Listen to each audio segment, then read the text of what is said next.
Il y a quelque temps, je pensais m'acheter une matraque télescopique que tu gardes sur toi en cas d'agression. Tu dis que ça peut toujours être utile. En plus, je travaille un peu le combat au bâton et tout ça, donc ça peut être utile, vous voyez. Mais bon, on se fait pas agresser tous les jours. Par contre, quand tu vas voir un film d'horreur, tu te dis que là, ça peut être vachement utile pour fermer des gueules. Hein. Il y a des mecs dans la salle, en plus de parler fort comme des gros porcs, d'en avoir rien à foutre, ils prenaient des photos avec le flash pendant le film. Des coups de matraque télescopique, ça pourrait leur faire du bien, je pense.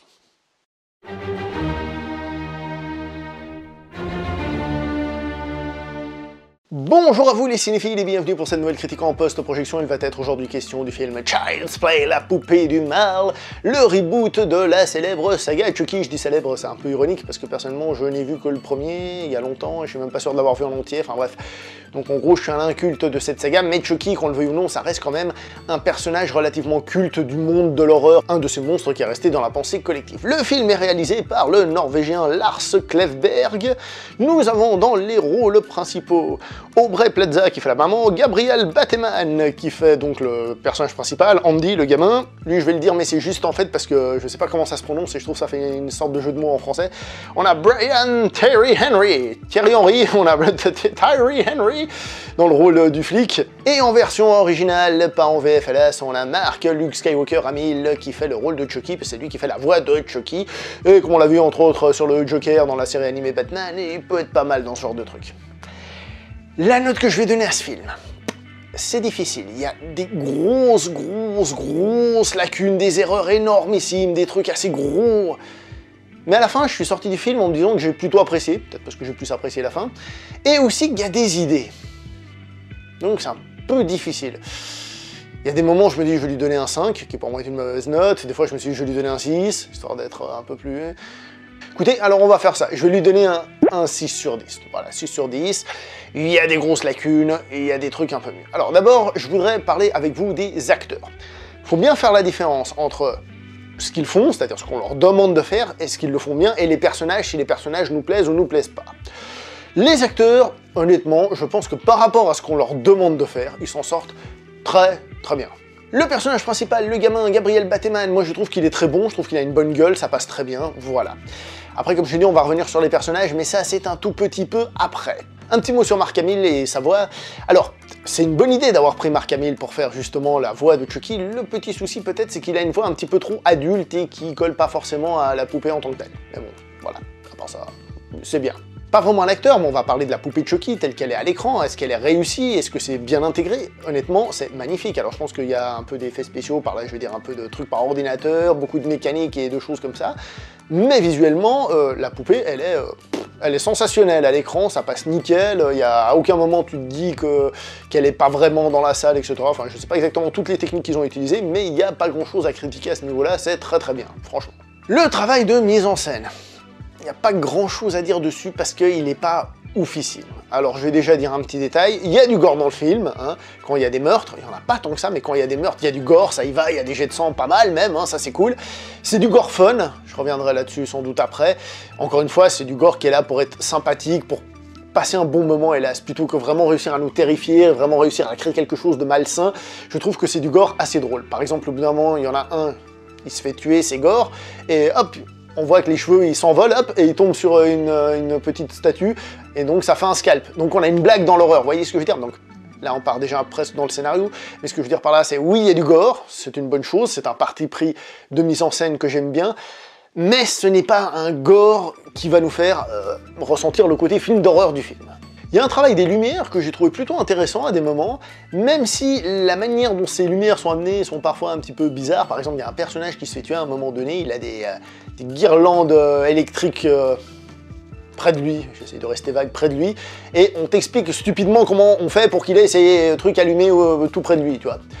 C'est très con, bon, visuellement je trouve que ça donnait un truc pas mal, mais en tant que tel, voilà, le problème c'est qu'il y a des idées mais qui sont mal amenées. En ce qui concerne la réalisation pure, bah, c'est un peu particulier, parce que justement j'ai trouvé que ce côté lumière donnait des plans bien intéressants, certains à la fin par exemple, il y a des trucs franchement sympas, il y a un jeu sur certains flous et des trucs comme ça qui fait que c'est pas mal fait, mais en même temps, il n'y a pas grand-chose de fait, ça reste assez sobre, et peut-être que ça manque un peu de patte, ça manque un peu de profondeur, ça manque un peu d'impact, surtout à la fin du film, où on a 2-3 effets peut-être un peu vieillots, mais bon, c'est normal, c'est censé être une poupée, il faut quand même réussir à faire en sorte qu'elle arrive à être balèze et tout, enfin, bah, ça c'est pas ça que je critique, mais je trouve que le film manque peut-être un petit peu d'ampleur dans sa mise en scène, pour être évidemment un meilleur film.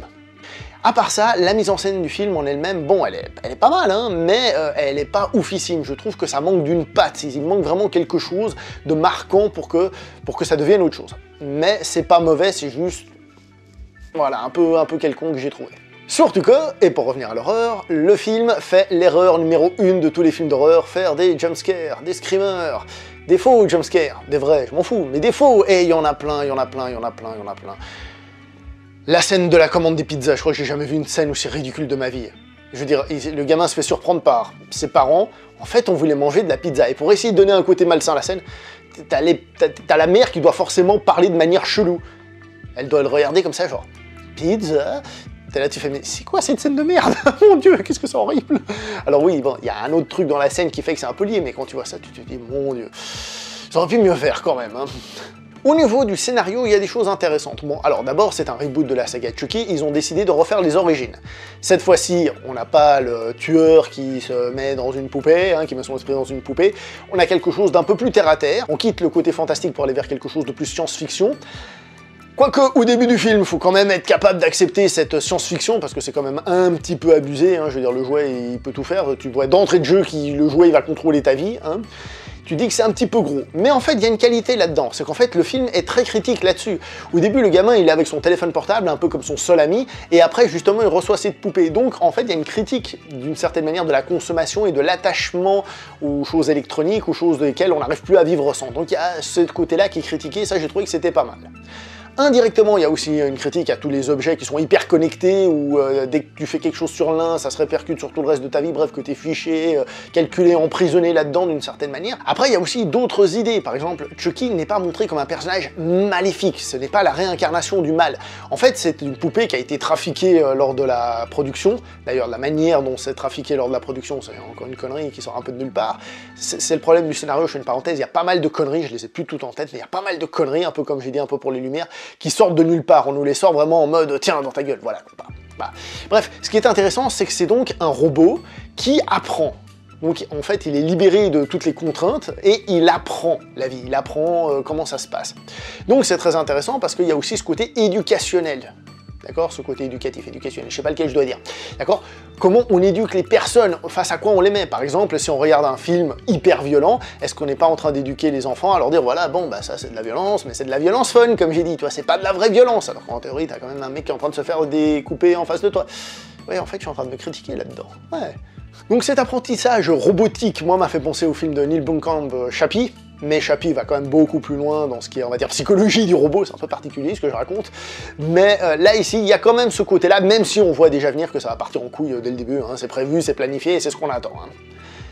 Il y a aussi un aspect un petit peu E.T., j'ai trouvé, parce qu'au début, on a justement le droit au gamin qui a un peu de la peine à s'intégrer, etc., etc., et justement, à travers cette poupée, eh ben, il a le côté super ami magique, vous savez, le côté c'est mon ami, c'est un truc que personne n'a, et il est fantastique, il a des super pouvoirs, donc il y a ce côté, justement, attachement à cette poupée, tout simplement, qui fait qu'elle n'est pas totalement négative, c'est pas un truc qui est mauvais pour être mauvais, et d'ailleurs, il y a des moments dans le film où même lorsque le personnage de Chucky commence à devenir zinzin, où bah oui, on voit quand même que c'est un peu une espèce de victime de son monde et de son évolution et de sa tentative de compréhension du monde. Évidemment, du coup, le film parle de la violence sociale que l'on vit au jour le jour, hein, je veux dire, le fait qu'on n'aime pas quelqu'un, on lui dit « ferme ta gueule », on l'insulte super méchamment, je sais pas, on souhaite la mort de certaines personnes et des trucs comme ça. Donc je trouve que le film est très complet à ce niveau-là. Il y a vraiment une idée intéressante qui, encore une fois, est très mal amenée. Là, j'ai pas 36 millions d'exemples, hein. Mais l'exemple le plus frappant que j'ai, c'est pourquoi est-ce que Chucky, celui-ci, il est détraqué. Bah, c'est comme j'ai dit, lors de la fabrication, il y en a un, il s'est énervé, on l'a engueulé, il a fait puisque c'est comme ça, je vais dans le programme informatique et j'enlève tout ce qui est interdire d'insulter, interdire d'être violent, etc., etc. Ce qui déjà sonne pas très juste, genre en fait ils ont créé une espèce de robot parfait et ils lui ont mis des interdits plutôt que lors de la construction pas lui mettre certaines choses, vous voyez. Enfin bref, c'est un détail, mais il y en a plein des trucs comme ça dans le film, c'est ça le problème.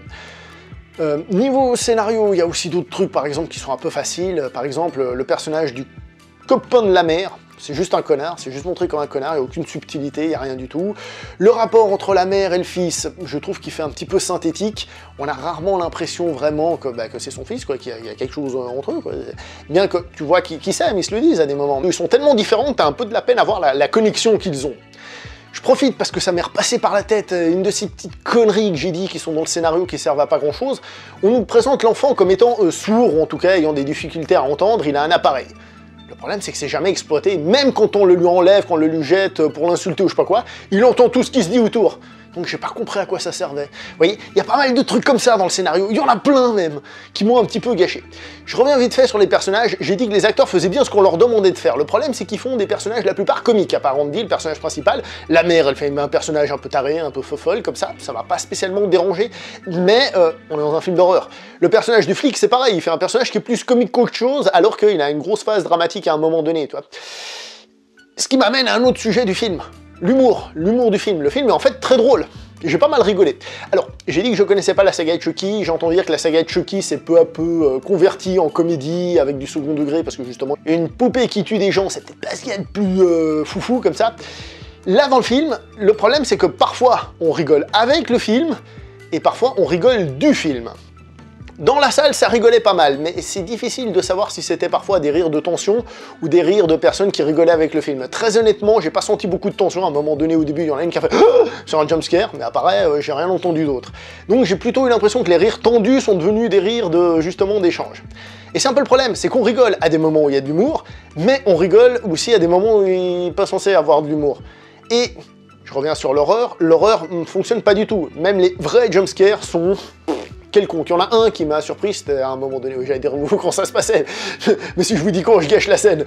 Et du coup, ça fait, il y en a un qui m'a surpris, c'est à un moment donné. Voilà, donc il y en a un à un moment donné qui m'a bien plu. Sinon, il y a la fin du film que j'ai trouvé pas mal. Alors certes, on oublie un petit peu les thématiques qui sont développées, qui auraient pu être poussées plus loin, mais pour moi, c'est pas forcément un problème, parce qu'elles sont là, elles sont posées, après, c'est... comment dire, amener la réflexion aux gens, on n'est pas forcément obligé de leur donner la réponse. Mais j'ai bien aimé la scène de fin, parce que cette scène devient un peu plus folle. C'est-à-dire, le principe de la poupée est utilisé à son paroxysme, est utilisé correctement avec toutes les possibilités qu'il y avait de l'utiliser. Qui plus est, pour arriver à cette situation finale, j'ai bien aimé l'évolution, comme j'ai dit, l'apprentissage, qui fait que peu à peu, on voit la transformation s'opérer, et on voit en effet que les choses qui lui sont dites, eh ben, elle les intègre, et comment peu à peu, elle les utilise. Donc j'ai trouvé qu'il y avait quelque chose de bien cool pour arriver à cette fin qui allait assez loin dans le délire, au niveau des capacités de cette poupée. Donc moi, personnellement, j'ai bien aimé la fin, très honnêtement. C'est pour ça que je suis sorti du cinéma très content, même si au début, je ressentais surtout ces défauts de scénario qui sortaient de n'importe où, et j'étais un peu comme ça. Voilà. Donc au final, est-ce que c'est un film que je conseillerais d'aller voir au cinéma? C'est difficile. Personnellement, j'ai plutôt apprécié, mais c'est clairement pas un grand film, c'est clairement pas un film monumental. C'est pas un film qui fait peur, c'est un film qui est assez grand public, avec de l'humour et un petit peu de réflexion, c'est pas forcément plus mal, mais à la base on allait voir un film d'horreur, un film qui doit faire peur, qui doit déranger, enfin qui doit faire quelque chose, et ça n'y est pas du tout. C'est ça qui est un petit peu horrible dans l'histoire. Donc, comme vous le sentez, moi je conseille pas spécialement, je trouve qu'il est correct et qu'il se laisse regarder, mais sans plus. Je vais pas aller plus loin, surtout qu'en plus j'ai déjà refait la conclusion là, sans le vouloir, donc je m'arrête là pour cette vidéo, n'oubliez pas de liker, commenter, partager, ciao tout le monde, portez-vous bien, hein. Et au fait, si vous achetez des poupées à vos enfants, achetez des poupées qui soient mignonnes, s'il vous plaît. Arrêtez d'acheter des trucs dégueulasses comme Annabelle ou ce machin, s'il vous plaît. S'il vous plaît.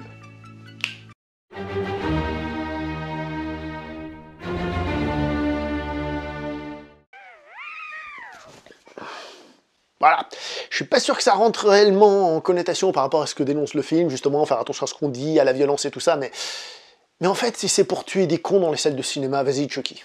Vas-y, te prive pas, vas-y. Ceci est une blague, hein, les Chucky en puissance là, hein. On est bien d'accord, vous avez compris, hein. Et ouais, on est en France, faut faire gaffe à ce qu'on dit.